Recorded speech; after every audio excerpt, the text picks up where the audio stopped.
마태복음의 말씀 59번째 그 한 사람이라는 제목으로 함께 말씀을 나눠보고자 합니다. 오늘 이 본문은 마태복음에 예수님께서 순환을 당하게 될 것이다 라고 하는 예고의 첫 번째로 나오는 말씀입니다. 21절에 보면 예수님께서 자신의 순환 예고를 이렇게 하십니다. 우리 21절을 함께 읽어보겠습니다. 이때로부터 예수 그리스도께서 자기가 예루살렘에 올라가 장로들과 대제사장들과 서기관들에게 많은 고난을 받고 죽임을 당하고 제3일에 살아나야 할 것을 제자들에게 비로소 나타내시니. 먼저 21절 앞부분에 이때로부터라고 하는 표현이 나오는데 21절 앞에 나와 있는 이때라 함은 지난 주일에 말씀드렸던 베드로가 예수 그리스도를 향해서 주는 그리스도시요 살아계신 하나님의 아들입니다 라고 고백했던 그 신앙 고백이 이루어진 때 바로 그 다음에 예수님은 자신의 순환, 자신이 고난받아야 하고 십자가를 짊어져야 하는 것을 예고하고 계십니다. 그런데 여러분, 베드로가 예수님을 향해서 당신은 그리스도시요 살아계신 하나님의 아들입니다 라고 말한 것은 예수님이 메시아라는 것을 선포하는 거죠. 이스라엘의 왕이 되실 것입니다. 나의 주인이 되시는 것입니다 라는 선언을 이야기합니다. 그런 신앙 고백을 하자 예수님은 지난주의 말씀대로 그 고백을 한 베드로에게 축복을 주시죠. 구체적으로는 시몬이란 이름 가진 그가 이제 베드로가 되었습니다. 반석과 같은 이가 된 것입니다. 이름이 바뀌어진 것은 곧 영적인 정체성이 바뀌어진 것이라고 말씀드렸습니다. 또한 이 땅의 천국의 모형인 교회를 입으로 직접 시인한 베드로에게 선물로 허락해 주셨죠. 그에게 천국의 열쇠를 주었습니다. 자, 그러면 그 다음 스텝, 그 다음 과정은 무엇이 되어야 할까요? 내가 따르던 스승이 하나님의 아들입니다. 그분이 우리가 그렇게 기다리던 이스라엘의 왕이고요, 메시아입니다. 나의 주인이 될 사람입니다. 그렇다면 이제 우리는 이 땅에서 예수 그리스도를 통해서 새로운 세상을 맞이할 준비를 해야지요. 그런데 사람들은 그 메시아와 같은 예수 그리스도에 대해서 이렇게 생각을 합니다. 예수님께서 체게베라와 같은 혁명가였다면 제자들에게 칼과 창을 쥐어주고, 자, 이제 너희는 나를 하나님의 아들 메시아 왕으로 고백했으니 그 칼과 창을 들고 나를 따라 예루살렘을 쳐들어가자 라고 했을 것이다. 그렇게 하셨습니까? 아니요, 예수님은 그렇게 하지 않으셨습니다. 또한 세상 사람들은 이렇게 생각합니다. 예수님께서 페스탈로치나 존 두이와 같은 유명한 교육학자처럼, 또는 사중 장애를 가지고 있었던 헬렌 켈러를 사랑으로 가르쳤던 셀리반 선생님처럼 그런 교육가였다면 예수님은 제자들을 불러 모아서 학교를 세우고 교육과 학문으로 세상을 어떻게 바꿀지, 어떤 가르침으로 예루살렘을 차지할지를 교육했을 것이다. 학교를 통해서, 교육을 통해서, 교육 이론을 통해서 조용한 혁명, 보이지 않는 그런 영향력, 변화를 세상에 주는 역할을 했을 것이다 라고 이야기합니다. 그러나 예수님은 혁명으로도, 방금 말씀드린 교육으로도 하나님 나라를 이 땅에 세우지 않으셨습니다. 대신에 예수님은 앞에서 함께 읽은 말씀대로 이렇게 하시지요. 대제사장과 장로들과 서기관들에게 많은 고난을 받고 죽임을 당하고 제3일에 살아나셨다. 피의 혁명, 힘의 혁명가처럼 칼과 창으로 적들과 원수를 쳐부수는 것으로 예루살렘을 차지한 것이 아닙니다. 그렇게 하나님 나라를 세운 것이 아니라 고난을 받으시고 죽임을 당하시는 것으로 예수님은 하나님 나라를 이 땅에 임하게 하시려고 하셨다는 것이죠. 또한 더욱 중요한 표현이 있는데, 예수님은 누군가를 가르치고 깨우치고 변화시켜서 세상을 바꾸고 이 땅에 하나님 나라를 세우려고 하시는 것이 아니라 21절에서는 이렇게 기록되어 있습니다. 예수 그리스도께서 자기가 예루살렘에 올라가 바로 그들에게 많은 고난을 받고 죽임을 당하고 제3일에 살아나야 할 것을 제자들에게 알려주신다. 예수 그리스도께서 자기가, 내가, 예수님께서 베드로를, 요한을, 12 제자를 가르치고 훈련시켜서 그들을 고난받게 하고 그들을 죽게 해서 하나님 나라를 세우려고 하신 것이 아니다라는 것입니다. 자기가 고난을 받으시고 자기가 친히 죽임을 당하심으로 제3일에 다시 부활하신 것으로 이 땅에 하나님 나라를 깨우치게 하신다. 특별히 저희는 오늘 이 표현을 유심히 볼 필요가 있습니다. 예수 자신이, 예수 그리스도께서 자기가 고난을 받고 자기가 죽어 우리에게 본을 보이셨다. 여러분, 이 말씀을 마음에 새기시기 바랍니다. 예수님은 베드로와 그 제자들로부터 당신은 우리의 왕입니다라는 선언을 들으셨습니다. 엄청난 신뢰와 존경을 받으신 것이죠. 아니, 그 이상으로 정치적으로 종교적으로 복종의 표현입니다. 항복의 표현입니다. 당신이 이제 나의 주인이십니다. 주종의 관계로 바뀌었음을 얘기하는 선언이지요. 다른 사람이라면 그런 복종, 순종, 항복의 표현을 듣고 주종 관계가 된 것을 받아들여서 아마도 야망이 있는 사람이었다면, 예수님이 그런 사람이었다면 전쟁을 일으키거나 예수님을 중심으로 특별한 이념과 사상과 교육을 펼치는 운동을 했을 것입니다. 그러나 예수님은 그렇게 하지 않으셨습니다. 예수님은 다르셨습니다. 예수님은 사람의 마음을 부추기거나 선동하지 않으셨습니다. 그들에게 칼과 창을 쥐어지게 하여 피의 혁명으로 예루살렘을 쳐들어가서 그곳을 하나님 나라로 세우지 않으셨습니다. 또한 예수님은 사람들을 불러 모아 학교를 세우고 조직을 세우고 어떤 기관을 만들어서 그의 사상, 그의 이념, 그의 학문을 가르쳐 점진적으로 세상을 바꾸는 교육운동, 학교 캠페인 이런 거 하지 않으셨습니다. 예수님은요, 자기가 그 변화의 중심이 되셨고요, 예수 자신이 변화의 주체가 되셨습니다. 적진 앞으로 전진이라고 병사들에게 고함만 치고 명령만 하는 그런 장교가 아니라 직접 총을 들고 전쟁의 최전선 앞으로 뛰어들어가 나를 따르라 행동하는 소대장과 같은 모습을 우리에게 보여주셨습니다. 예수님은 친히 자기 자신이 하나님 나라를 만드는 도구가 되셨고요, 자신이 스스로가 가르치는 본, 교육의 본 그 자체가 되셨다라는 것입니다.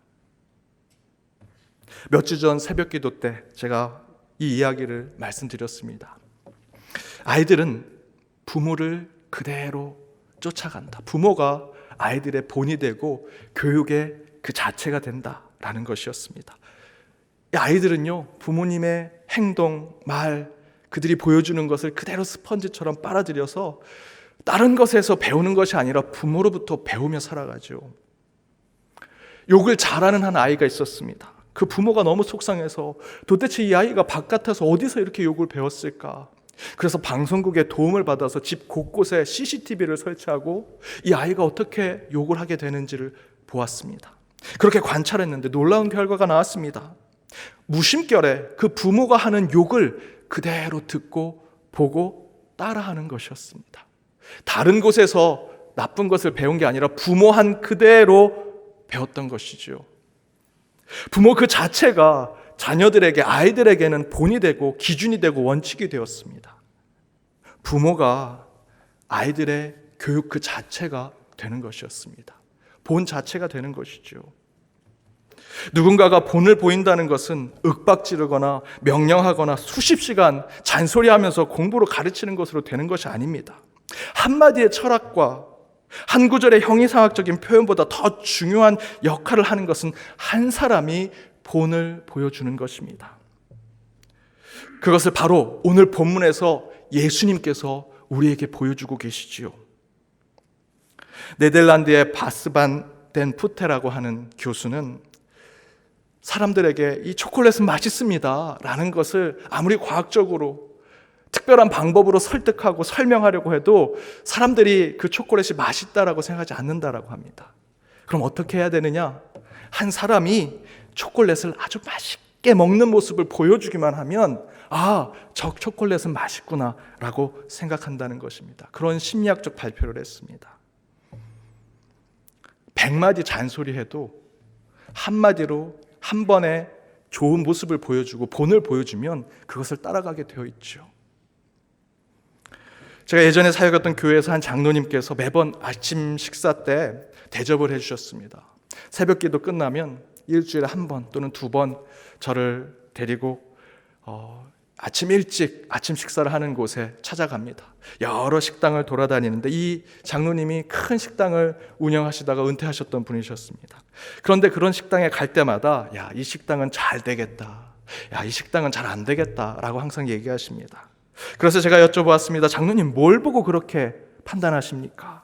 그랬더니 장로님이 이렇게 대답하십니다. 저 식당의 주인 표정을 봅니다. 식당 주인의 표정을 본다. 식당 주인이 늘 웃고 있고 손님을 대할 때 적극적이고 대화도 잘하고 손님이 들어올 때마다 큰 소리로 인사를 하면 그건 주인만 그렇게 하는 것이 아니라 모든 종업원들이 다 따라하게 돼 있다는 겁니다. 그러나 주인의 표정이 항상 무표정이고 늘 인상을 쓰고 있으면 종업원들도 똑같이 한다는 것이죠. 식당에 들어갈 때 종업원들이 크게 잘 오셨습니다, 안녕하십니까 크게 인사하는 그런 곳에 그 큰 소리로 인사한 가장 큰 소리로 인사하는 사람은 주인이라는 것이죠. 거기에 종업원들이 같이 따라할 때 손님들이 오면 기쁨을 찾고 그 식당을 더 좋게 생각한다는 것입니다. 몇 주 전 한 성도님과 이야기를 나눈 적이 있습니다. 그분이 조심스럽게 제 설교에 대해서 얘기해 주셨습니다. 목사님이 설교하실 때 3번 웃으면 저희들이 3번 좋고요, 4번 웃으면 4번 기분이 좋습니다. 많이 웃어주세요.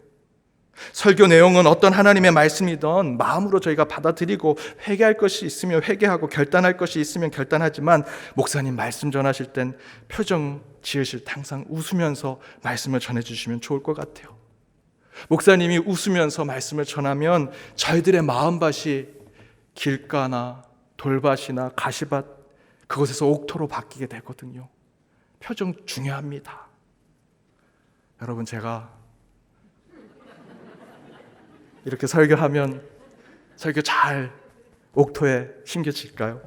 그랬으면 좋겠습니다.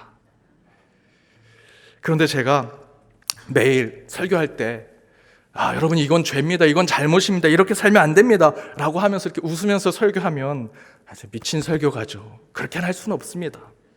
하지만 제가 그분의 이야기를 들으면서 많은 것을 깨달았습니다. 이 성도님들이 이 짧은 20분, 30분밖에 되지 않는 이 설교에서 한 주 살아갈 영적 힘을 얻고자 하시는구나. 그 20분, 30분의 설교 가운데 목회자인 제가 단 1분도 아닌 2, 3초밖에 안 되는 그 웃는 표정, 그 표정 하나로 한 주 살아갈 힘을 얻으시는구나. 그 가운데 저는 더욱더 영적인 거룩함, 영적인 책임감, 거룩한 부담감을 느끼게 되었습니다. 설교를 준비하면서 내 표정 하나도 우리 성도님들의 삶엔 중요한 표지가 되는구나. 이와 같이 우리 예수님도 먼저 본을 보이시고 자신이 앞서 나가셔서 우리의 모든 삶을 완전히 새롭게 하시는, 그러나 우리하고는 완전히 다른 친히 우리에게 본을 보여주시는 바로 그 한 사람이셨다라는 것입니다. 제자나 아랫사람에게 명령해서 이래라 저래라 하시는 분이 아니십니다. 학교를 세워서 학문과 이념과 사상을 가르쳐 하나님의 뜻을 전하신 분이 아닙니다. 예수님은요, 친히 자신을 우리에게 보여주셨습니다. 자기가 고난을 받고 자신이 죽음을 당해 자신을 통해 고난과 죽음, 부활과 생명, 구원의 역사를 보여주신 분이 그 단 한 사람 예수 그리스도이십니다. 그러나 이에 베드로가 무엇이라 말합니까? 이 베드로가 얘기하는 건 저와 여러분이 얘기하는 것입니다. 22절에 보면 베드로가 예수를 붙들고 향반하여 이르되 주여 그리 마옵소서, 이 일이 결코 주께 미치지 아니하리이다. 왜 베드로가 이렇게 말했을까요? 방금 전에 주는 그리스도시요 살아계신 하나님의 아들입니다 라고 이렇게 얘기했는데 왜 예수님께서 이제 때가 찼고 내가 고난을 받아 죽게 될 것이다 라고 하는 이 순한 예고에 왜 베드로는 예수님을 붙들고 항변하듯 절대 그러면 안 돼요, 예수님 그럴 수 없어요 라고 얘기했을까? 이거 저와 여러분 아닙니까? 이제 예수 그리스도를 믿게 되어 성도가 되었어요. 하나님 백성이 되었습니다. 그 가운데 직분도 받았고요. 이제 괜찮은데 주님께서 우리에게 이야기하시는 것은 너는 이제 십자가의 길을 걸어야 한다. 아니요 저희도 항변하죠. 아니요 그거 아닙니다. 그렇게 되지 않을 겁니다. 왜 그렇게 얘기할까요? 그 이유는 베드로는 예수님께서 21절에 순한 예고를 하신 말씀이 무슨 뜻인지 이미 알고 있었기 때문입니다. 그 이야기는 곧 그렇게 신앙 고백을 했다면, 내가 그리스도인이 되었다, 성도가 되었다, 연동교회 교인이 되었다 고백한다면 이제 너도 나와 같은 길을 걸어야 한다. 베드로는 그것을 알고 있었던 것이지요. 대신에 베드로는 자신이 신앙 고백으로 한 그 이야기에서 끝나기를 원한 겁니다. 차라리 우리에게 그냥 칼과 창을 쥐어주십시오. 혁명을 일으키게 해주십시오. 아니, 예수님, 그냥 예수님 말씀하신 거 우리가 잘 받아 적어서 학교 세웁시다. 그리고 예수님 그냥 이사장 하시고요, 저희들이 교수, 교사 돼서 많은 사람들에게 하나님 나라 전파하겠습니다 라고 말하는 것이 22절의 베드로의 항변입니다. 그러나 그에 대해서 예수님께서 단호하게 말씀하시지요. 23절에 사단아 내 뒤로 물러가라. 내가 하나님의 일을 생각하지 아니하고 도리어 내가 사람 일을 생각하는구나. 사단아 물러가라. 특별히 베드로가 무슨 불신앙적인 모습을 보였습니까? 아니에요. 그런데 예수님은 23절에 단호하게 얘기하십니다. 사단아 물러가라. 네가 하나님이 아니라 세상 사람의 이야기를 하는구나. 저와 여러분도 똑같습니다. 교회 다니고 직분 가지고 있지만 똑같이 생각하죠. 예수님 제 신앙 고백하지 않았습니까? 더 나가지 마세요. 고난 얘기하지 마세요. 십자가 얘기하지 마세요. 그냥 학교 세웁시다. 저에게 칼과 창 주세요. 세상을 혁명으로 바꿔보겠습니다 라고 얘기하는 것이 베드로요, 저와 여러분의 모습 아닙니까? 그러자 예수님께서 뭐라고 말씀하십니까? 24절에 함께 읽어보겠습니다. 이에 예수께서 제자들에게 이르시되 누구든지 나를 따라오려거든 자기를 부인하고 자기 십자가를 지고 나를 따를 것이니라. 예수를 따르고자 하면 그분의 사상이나 이론, 그분이 세운 학교나 기관에 잘 속해 있는 것으로 되는 것이 아닙니다. 24절의 말씀대로 누구든지 나를 따라오려거든 자기를 부인하고 자기 십자가를 지고 그분을 쫓는 것, 주님의 이름으로 사람들을 선동하고 정치적인 운동을 하는 것이 신앙이 아닙니다. 예수님의 말씀대로 저와 여러분에게 주어진 각자의 십자가를 짊어지고 주님 가신 길을 묵묵히 쫓아가는 삶, 그것이 주님이 원하시는 우리 십자가의 길입니다. 여기서 중요한 것은 다른 사람의 십자가, 더 나아가서는 예수님이 짊어졌던 그 골고다의 십자가가 아닙니다. 그거를 짊어지라고 말씀하신 것이 아닙니다. 바로 저와 여러분 각자에게 주님이 주신 십자가를 지고 주님을 쫓아가야 한다는 것입니다. 그 이야기는 바로 예수님께서 죄인된 우리를 구원하시는 그 한 사람이셨다면 이제 구원과 사랑이 필요한 이웃과 세상을 향해 나아갈 그 한 사람이 저와 여러분이 되어야 한다는 것입니다. 그렇다면 예수님께서 스스로 세상의 본이 되시어 그 한 사람이 되신 것에 저와 여러분은 어떤 예수의 모습을 쫓아가야 할까? 특별히 이 코로나19 바이러스라는 유례없는 고난의 상황 속에서 더욱이 우리 교회, 우리 신앙이 어떤 때보다 힘든 어려운 상황 속에서 그 한 사람이셨던 예수님을 쫓아 참된 하나님의 자녀로 나아가는 모습은 무엇이 되어야 할까? 여러 가지가 있겠지만 저는 한 가지를 여러분과 나눠보고 싶습니다. 다른 것 아닙니다. 바로 예배드리는 그 한 사람이 되는 것, 온전히 주님 앞에 예배자로 서는 그 한 사람이 되는 것입니다. 곧 다시 예배를 회복하는 그 한 사람. 예배의 제단이 이 코로나로 무너졌지요. 이 무너진 예배의 제단에 이 시대에 다시 이 예배를 회복하고 예배를 사모하고 예배를 기대하는 하나님이 찾으시는 그 한 사람, 그 한 예배자가 되자라는 것입니다. 저는 중직자들의 기본적인 신앙생활에 대한 강의를 할 때 항상 주일 성수를 강조합니다. 율법적인 차원, 제가 바리새인적이란 마음을 갖고 있어서 그런 것이 아니라 기독교인들의, 그리스도인들의 기본은요, 예배를 참석하는 것이기 때문입니다. 학생은 학교를 가야 하죠. 회사원은 회사를 가야 합니다. 그래야 학생이 되고 회사원이라고 부를 수 있는 거죠. 가끔 교회 안에서도 교회 밖에서도 문화적 그리스도인이라는 표현을 씁니다. 좋은 표현이죠. 교회는 나가지 않지만, 교회 생활은 하지 않지만 내 삶은 기독교인의 삶을 살아간다. 그런데 저는 별로 동의하지 않습니다. 이렇게 반문하죠. 학생이지만 학교에 가지 않습니다. 대신에 학생다운 삶을 살겠습니다. 맞는 얘기입니까? 회사원이지만 회사에 나가지 않습니다. 대신에 회사원다운 삶을 살겠습니다. 그럴 수 있을까요? 여러분, 학생은 학교에 가야 학생다움을 찾을 수 있는 거고요. 회사원은 회사에 가야 회사원다움을 찾을 수 있는 것입니다. 당연히 그리스도인들도 교회, 곧 주님의 성전에 나와 예배 드릴 때 참된 예배자가 될 수 있는 것이죠. 또한 코로나 때문에 온라인으로 예배 드리는, 우리 각 가정에서 예배 드리는 우리 연동의 성도님들도 그 가정에서 예배 드리지만 가장 경건한 마음으로, 어느 것보다도 구별된 마음으로 예배를 드리신다면 그 예배 가운데 하나님께서 찾으시는 하나의 예배자가 될 수 있다라고 생각합니다. 하지만 이 코로나가 회복되면 당연히 저희들은 성전에 찾아 함께 예배를 드려야 합니다. 코로나로 우리의 예배 제단이 무너지고 있습니다. 목회자 한 사람인 김주영 목사가 연동교회 이 코로나로 무너진 제단을 다시 세울 수 있을까요? 절대 안 됩니다. 저 여러 번 여기서요 수십 번 혼자서 예배 많이 드려봤습니다. 저 렌즈 바라보고 누가 예배 드리는지도 모르고 혼자서 설교하고 혼자 웃고, 그게 예배라고 생각하면서 이 긴급적인 상황에서 그렇게 예배는 드렸지만 제 마음은 항상 한 곳이 비어 있습니다. 주님이 찾으시는 예배자들이 이곳에 있어야 하는데, 그 한 사람이 이곳에 함께 예배를 드려야 하는데, 김주영 목사, 목회자 한 사람, 설교자가 결코 무너진 이 예배의 제단을 세울 수 없습니다. 저와 여러분, 주님이 찾으시는 한 사람 한 사람 예배자 여러분을 통해서 이 제단은 함께 세워질 수 있다라고 저는 믿습니다. 사랑하는 여러분, 코로나를 경험하면서 벌써 두 번째 사순절을 맞이하게 되었습니다. 1년 동안 우리 믿음의 사람들은 영적으로 너무나 피폐해졌고 깊은 상처와 아픔을 겪게 되었습니다. 거기에 세상으로부터 수많은 질타와 저희들은 멸시를, 조롱을 받아서 하루도 편한 날이 없지요.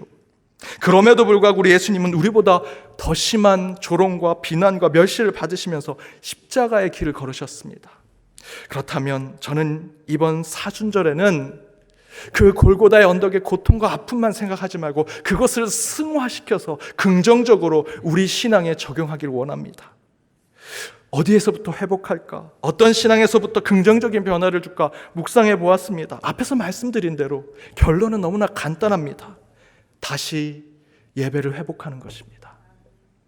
말씀을 다시 읽고 그 가운데 주님 앞에 나아가는 것. 그래서 이번 사수전 영성 훈련을 위해 마가 누가와 연동하라 예배 회복 운동을 함께 하고 있습니다. 우리 앞에 모든 것의 본이 되신 주님께서 우리에게 특별한 한 사람으로 서 계시지요. 저와 여러분 모든 사람 앞에 예수 그리스도가 나의 구원자로 서 계십니다. 그렇다면 이제 우리가 본이 되어 세상에 설 차례입니다. 세상으로 나아가 그들 앞에 주님의 사랑, 주님의 능력을 전할 자로 서 있어야 하죠. 그러나 먼저 주님이 원하시는 것이 있습니다. 먼저 주님 앞에 서기를 원하시죠. 참된 예배자로 서기를 원하십니다. 참 예배자가 드문 시대가 되었습니다. 이 시대에 주님이 찾으시는 한 사람, 그 한 예배자가 저와 여러분이 되기를 바랍니다. 저와 여러분이 그 한 사람이 되어 간절히 주님을 찬양하고 경배할 때 하나님께서 기뻐 받으시고 그 예배자 한 사람을 통해 하나님의 영광이 드러나게 되리라 믿습니다.